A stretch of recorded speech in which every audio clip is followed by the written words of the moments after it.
Thank you very much Javed साहब, आपकी बात को सुनकर बड़े महजूज हुए हम लोग। महजूज, do you understand? We enjoyed.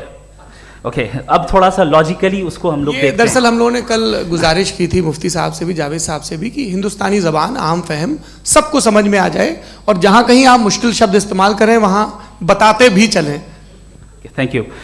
तो सबसे पहले हमारे रिस्पेक्टेड जावेद साहब ने हवाला दिया कि खुदा फ़ानी है।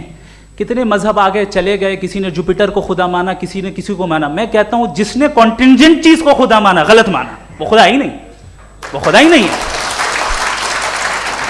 हम तो नेसेसरी बीइंग को साबित करने बैठे हैं, वो नेसेसरी कॉज जो इटरनल है, जो अबदी भी है और अजली भी है। हम किसी और को साबित करने नहीं बैठे। दूसरी चीज उन्होंने कहा कि फेथ एंड बिलीफ, ये एक ऐसी डेफिनेशन है फेथ की जो इन्होंने पहली मर्तबा पेश की है, या माफ कीजिएगा इन्होंने पहली मर्तबा पेश नहीं की है, रिचर्ड डॉकिंस ने पहली मर्तबा पेश की है। मुझे मालूम है ये सोर्स कहां से है। एपिस्टेमोलॉजिकली फेथ और बिलीफ का फर्क आप इस तरह नहीं कर सकते सर। फेथ सही भी होता है, गलत भी होता है, बिलीफ सही भी होता है, गलत भी होता है।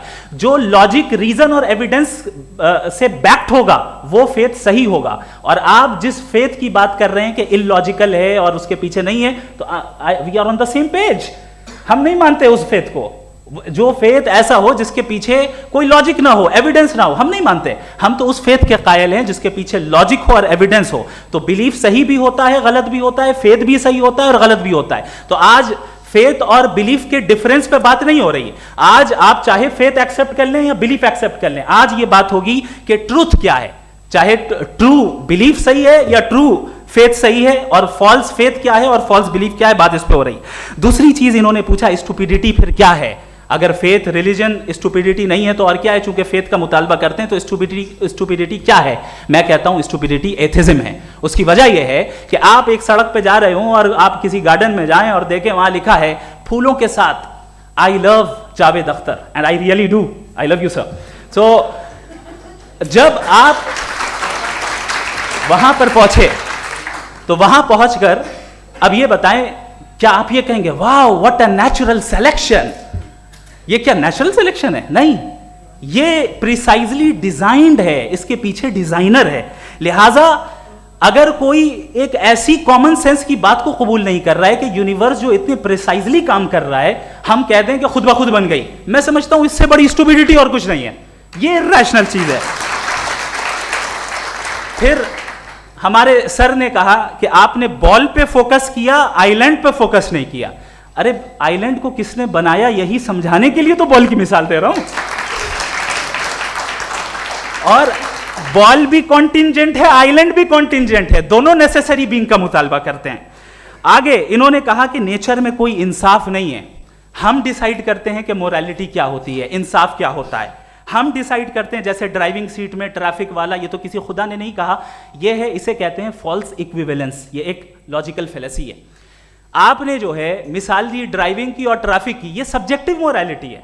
आप सब्जेक्टिव मोरालिटी को मिसाल बनाकर ऑब्जेक्टिव मोरालिटी के ऊपर नहीं थोप सकते। इंसाफ की ऑब्जेक्टिव मोरालिटी है। अगर आप ये कहते हैं कि नेचर में इंसाफ नहीं है, तो इंसाफ का न होना ये नेचुरल हुआ, तो फिर नेचर को नेचर रहने दे। क्यों हम इतना स्ट्राइव कर रहे हैं दुनिया में इंसाफ लाने के लिए?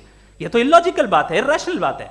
इसलिए बहुत सी चीजें ऐसी हैं जो ऑब्जेक्टिवली जो है इविल या गुड हैं, और बहुत सी चीजें ऐसी हैं जो सब्जेक्टिवली हैं। सब्जेक्टिवली जो मोरल होता है या इमोरल होता है, उसको हम सोशल कंसेंसस से या पर्सनल प्रेफरेंस से डिसाइड करते हैं।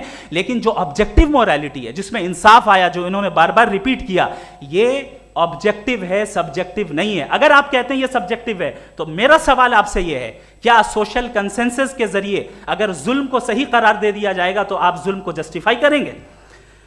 दूसरी चीज इन्होंने ये कहा कि 2 पैक शराब पी लें तो वो उतने पे नहीं रहता, बढ़ जाता है।